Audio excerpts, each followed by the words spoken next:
This is always a battle of let me see what I'm doing and then also facing the camera. Hey, party people. Welcome to my new series within a series within a series. So we have my Design Without Drawing series, which then branched off into my draping series. And today we are going to start a series in which I make a corset from scratch. Now, I'm not going to make a historically accurate corset with couture and like all of that. That's not really who I am as a designer or maker, but I am going to make it out of leather. I love working with leather, and I'm going to show you some leather cutting and sewing techniques in future videos.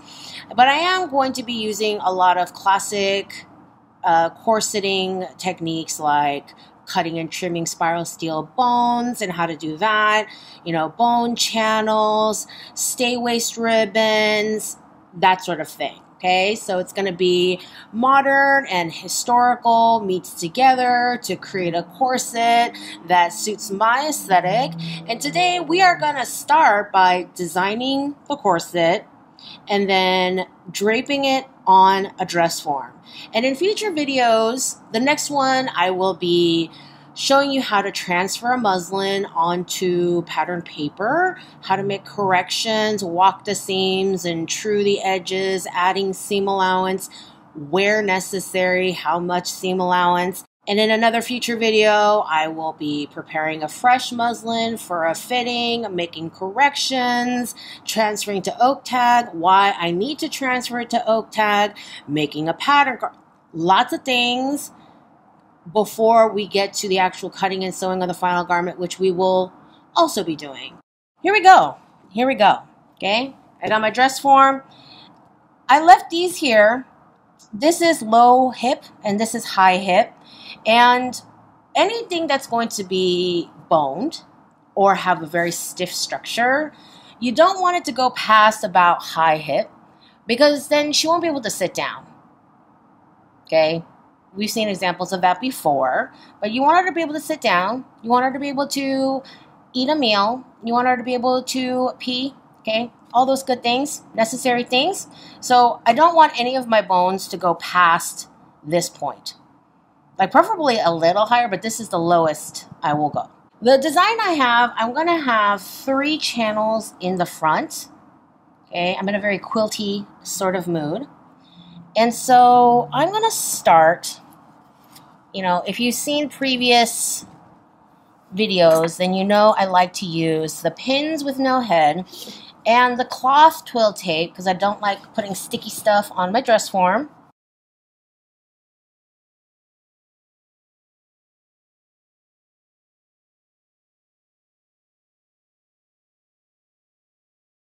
This twill tape is about 1/4 inch wide and approximately the width of a spiral steel bone. And so I am leaving spaces in between so I can stitch through. This is going to be one panel, this mini skinny panel in here, in which I just set 3 bones in 3 different channels. I'm only going to drape half the corset because this is a symmetrical design, but I do want to drape this whole middle section because it's so skinny.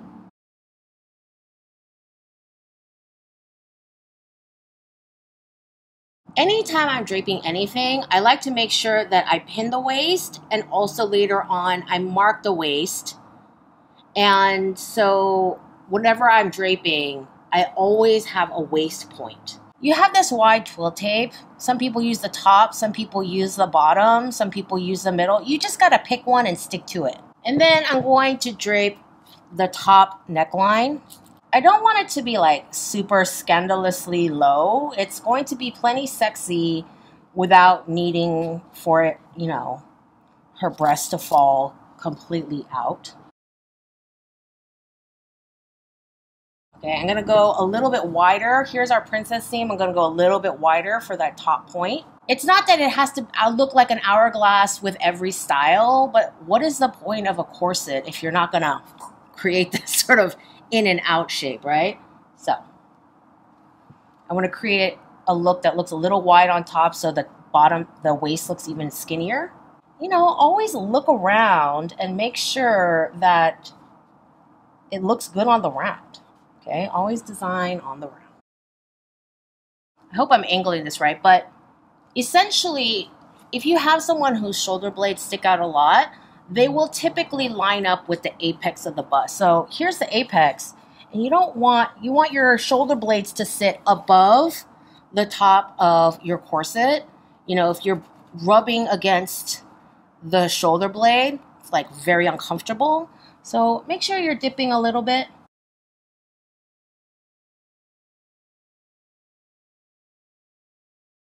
This is where just because you sketch something doesn't mean it's going to work the best on the form. Now, if a designer sends you a flat sketch of what they want, you're going to need to do it as closely as possible, which is why designers get more respect when they understand a bit of garment construction so that they're sending their pattern maker things that will look best on a human body. But we could put the seam through the point so that we're going through the apex of the bust to create this shape that creates the most flattering kind of V shape, but also fits around the bust. Or we could do something that kind of looks more like the original doodle that I did, Polly Wolly doodle all day, like that. And then, but you would still need some kind of shaping in here. And I mean, you could do it. I mean, I do have a seam here. I think I'm just going to make our life simpler and do that. And I think overall, it will fit better.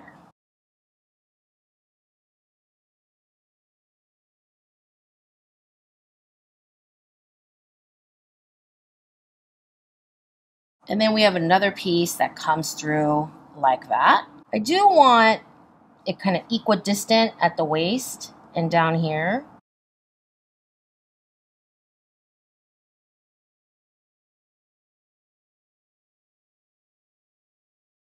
And I want you to kind of always pull back and look at the overall look from a distance. So everything kind of looks like they're flowing into each other beautifully. Okay. I want to do the back and kind of come at the side with the most flattering side. The back, we're just going to have straight panels. I'm going to end the corset here.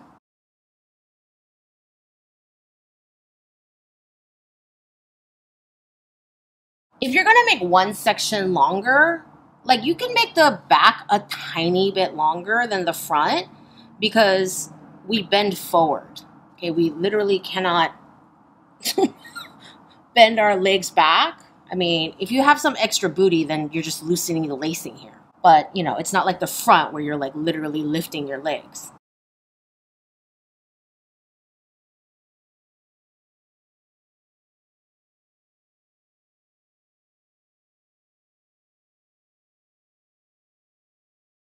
I have this space here because I'm going to, these black strips are going to be the bones and the bone channels. And I'm going to have a row of grommets in here. And then this is going to be the lacing. And then again, we want to bring it in from the edge, from the side, and come in and taper. And again, I want to make it kind of equidistant down here. I want it equal.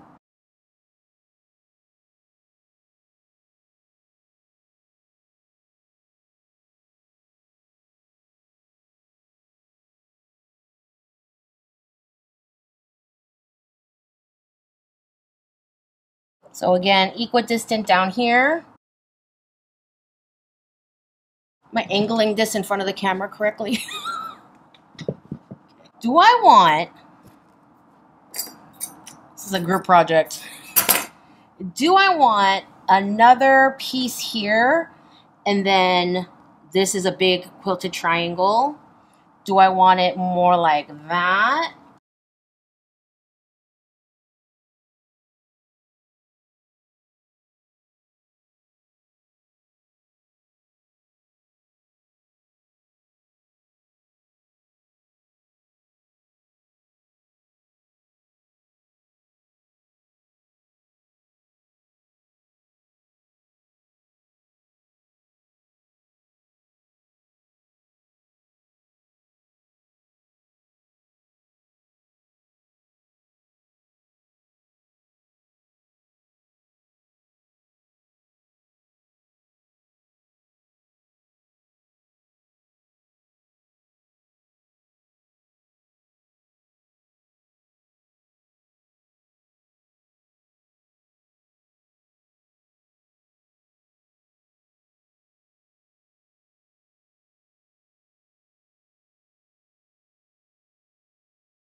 Not bad for flying by the seat of my pants on a video. All right. Let's put some muslin on it. All right. I got a bunch of muslin pieces. They've been blocked and steamed and their grain lines marked. And let me know if you need a video on how to do that. And let's start pinning. Let's start pinning. And I always make these pieces like a couple inches wider and a couple inches longer than the largest piece. Like this is very long. You know, I have a few short squat ones for things like that. But, you know, be generous in cutting your muslin because you're going to need it. Grain line for this back piece is going to be parallel to your center back. And I'm using the twill tape that I have that's parallel to the center back as a guide. So this, my blue line, this grain line, is parallel to center back. And again, you never want to pull, stretch, mold, like you don't want to do that. You're going to get an inaccurate pattern. You want things to lay, smooth things out, but you don't want to be stretching. Here it's pulling, so we're going to release the muslin carefully.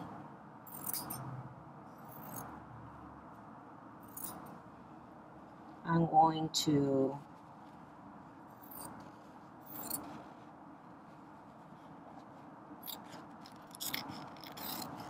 oh, my fabric scissors need sharpening. Okay. So you kind of want to V the top and the bottom, making sure it doesn't move anywhere. And I'm just gonna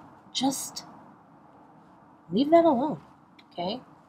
And make sure that the entirety of this piece is laying flat. Now, with this piece, okay, there are a lot of hard and fast rules for grain lines, like this center back panel should be aligned with center back, center front. But like some of these like oddly shapen pieces on the inside, okay, you have to take what you know about garment construction and fabric and kind of figure out the grain lines yourself. So for something like this that's completely diagonal, I am going to have the grain line run along it so that the strength of the grain line is being used in this panel.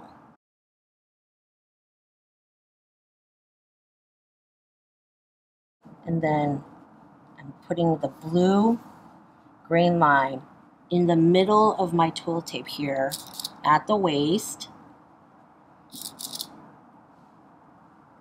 I'm going to solidify that. And then let it rest gently.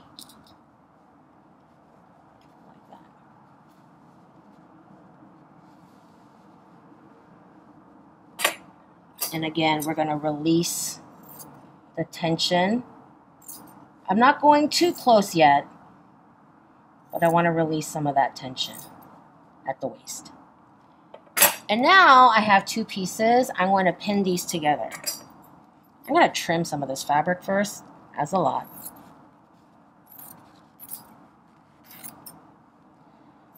That's why when you're done draping, sometimes your floor looks like a muslin factory exploded. Use your twill tape guides and pin this in such a way that it's laying smoothly, but you're not pulling, tugging.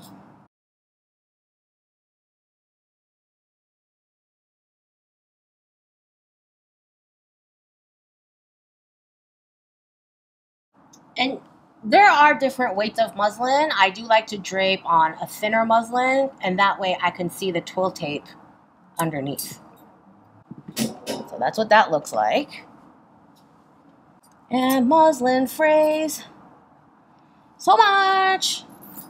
I want this, because we have so much here, I want this to the grain line to be parallel with the side seam. So I'm setting this up like this, just enough to cover, but also I'm feeling the side seam and trying to make it parallel. There we go.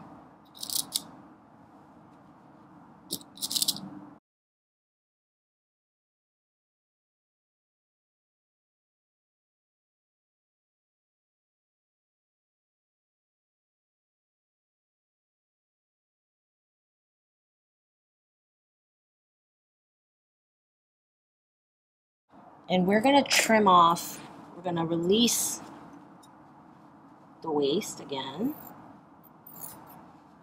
so that we can let it gently sit.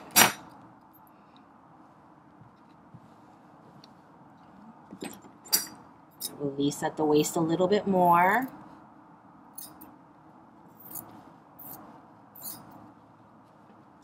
We're gonna release in this direction.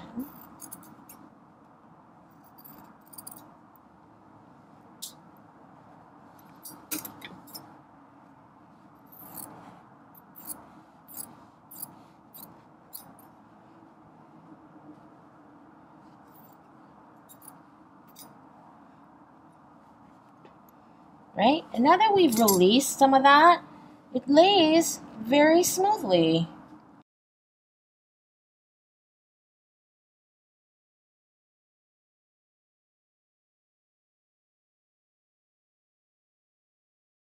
Okay, now that it's in this shape, it's laying nice and smoothly, no puckering. If my fabric edge is blocked properly, then this edge should be parallel to center front.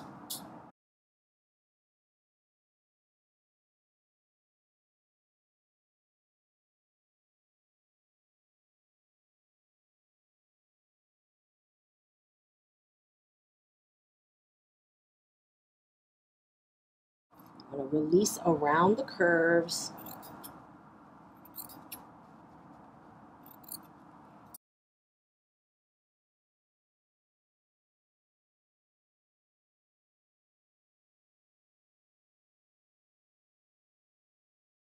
We can release this, up to this twill tape line.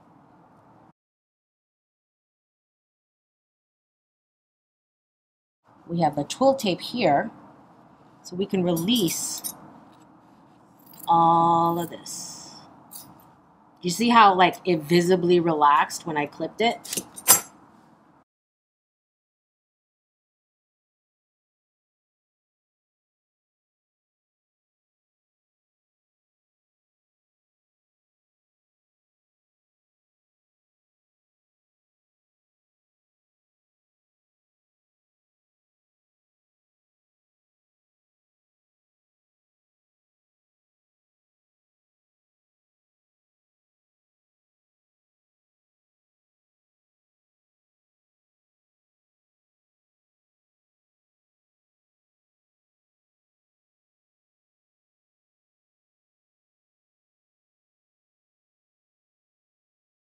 Again, parallel to center front or almost on center front, totally. And again, kind of release around the curve of the breast.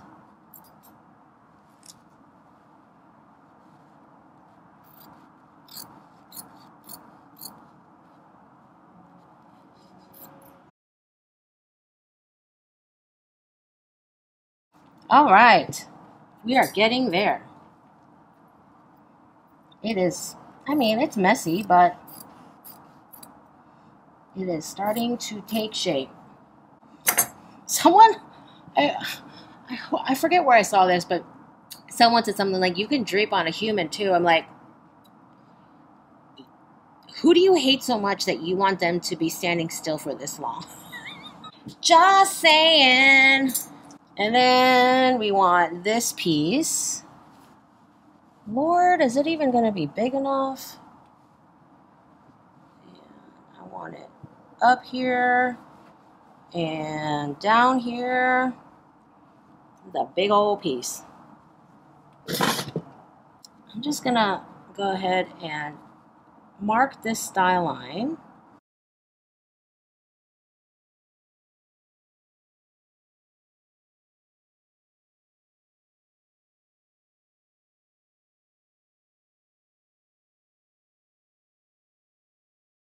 And I want this grain line to sit at the side seam. Just feel for those bumps.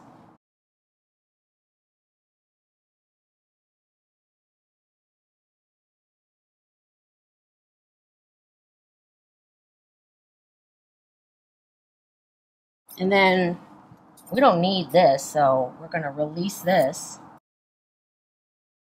Also, back here, we've pinned this, so we don't need this. Honestly, that's where the hem is. Just loosely. So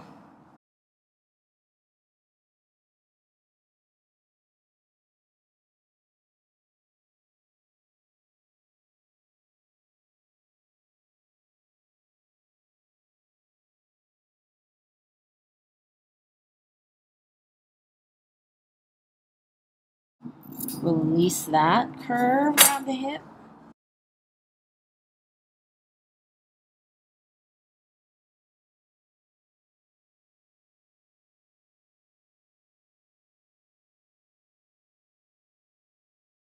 All right. See how that lays? How that lays? All right. Okay, this video is getting really long, and I want to...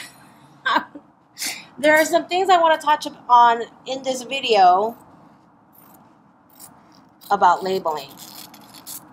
Let me know in the comments if you need to watch me drape this cut, or we can move on, okay? But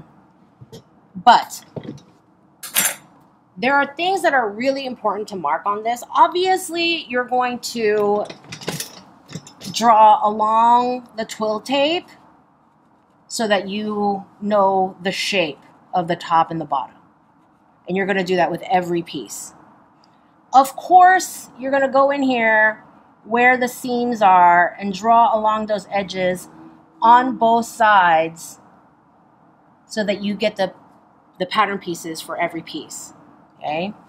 But what you need to do, number one, is label all your pattern pieces. Like if you have something simple like a princess seam dress, you just have like center front, side front. But if you have like a lot of pieces going on like this corset, just number them 1, 2. Actually, this should be 1, 2, I think. It doesn't really matter. 1, 2. It's really a matter of what's going to make sense to you, and you can label them on your flat, on your pattern cards. 5, 6, and then you have to mark the waist.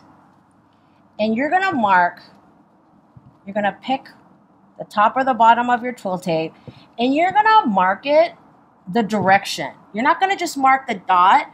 You're going to, you see how it's not 90 degrees. It is the direction of the tape. See that? Okay, feel for that twill tape. There's my twill tape. That's where the waist is. All the way around. Another thing you're gonna want are like, you can't mark these fabrics 1, 2, 3, 4, 5, 6 on the fabric. Notches help you when you have all of these unlabeled pieces of fabric. So what I'm gonna do is I'm gonna mark here to match 3 and 4, okay? And it's gonna be really high up, okay? And then on 4 and 5, I'm gonna mark a double notch in here perpendicular to the seam. And you're like, Zoe, double notches for backs only. You said this 100 times. Yeah, but in this case, we do it like this, okay? This one, I will go 1, 2, 3, 1, 2, 3. And then in this one, I would do a low, super duper low, okay, down here to differentiate from this one up here, okay, and then this one, another one here to match up with that, and then another one here to match up with that, so that they're not consistent. You know, if you have all the matching notches all along here, they're too similar, okay? You gotta like sprinkle them so it's distinctly like this one goes with this one, and this one goes with this one, and this is the, okay? Questions, drop them below. Let me know if you need to watch me drape the bra cup.